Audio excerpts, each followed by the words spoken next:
The skin you were born in begins to feel like a borrowed suit.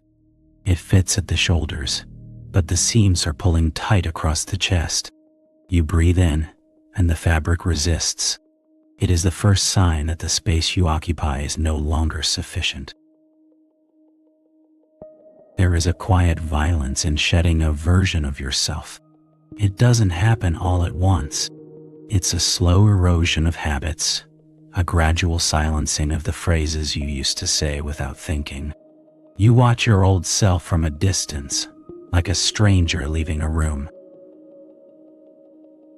People speak of growth as if it were a blooming flower. They forget the pressure required to crack the seed. They forget that before anything rises, something else must be crushed under the weight of the soil. The dark is where the transformation actually lives. You find yourself standing in rooms you spent years trying to enter, only to realize you've forgotten why you wanted to be there. The furniture is expensive, the lighting is soft, and your hands are shaking. You are exactly where you plan to be, and yet, you are nowhere. Identity is a construction project that never quite finishes. You keep adding levels, reinforcing the foundation, and yet the wind still whistles through the gaps. You wonder if the structure is meant to house a person or merely to hide the void where one should be. The mirrors in this house are different now. They reflect a face that has been edited. The lines near the eyes are sharper. The mouth is set in a way that suggests a secret. You recognize the features, but you cannot find the person who used to inhabit them. Success has a specific, metallic taste. It is cold and lingers on the back of the tongue. It demands a constant maintenance of the image, a relentless polishing of the surface, until you can no longer see what lies beneath the shine. You stop answering the phone when the old names are called, not out of malice, but because the sound no longer vibrates in your blood.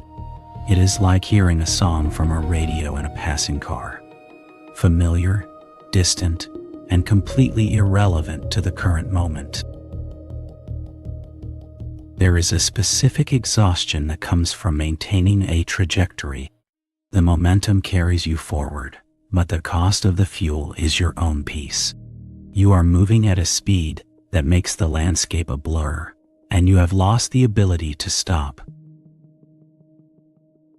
Last night, you dreamt of a house with doors that wouldn't lock. Every time you turned your back, a piece of your past walked in and sat at the table. They didn't speak. They just watched you try to act like the person you've become. The fracture begins in the silence between sentences. You start to weigh your words before they leave your mouth, checking them against the person you were supposed to be. The spontaneity is gone, replaced by a careful, calculated performance of existence. You look at your hands and see the work they have done, the things they have built, but you cannot remember the feeling of the tools. Everything has become an abstraction, a series of results, a collection of data points, a mountain of evidence for a life you aren't sure you're living. Sometimes in the middle of a crowd, the mask slips just a fraction. You feel the cold air hit the parts of you that you've kept hidden. For a second, you are terrified that someone will see the scaffolding.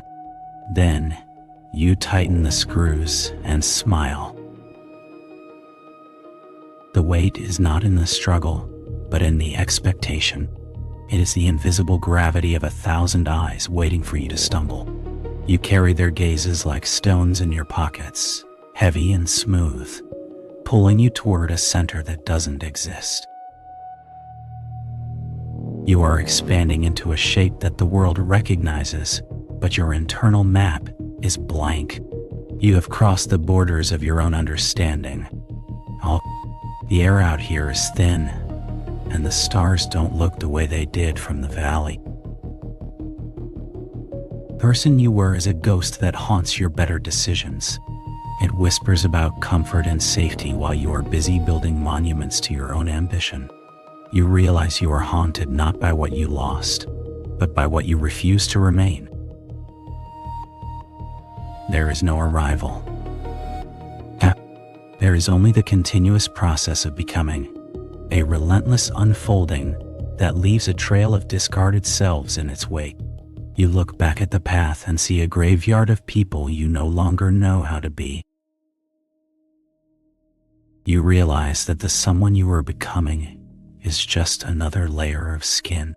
It will eventually pull tight. It will eventually itch.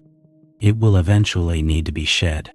The cycle is indifferent to your desire for a final destination. The horizon doesn't get any closer, no matter how fast you run. It just changes color. You are standing on the edge of everything you ever wanted, looking out at the vast gray indifference of the future. The wind is the only thing that speaks.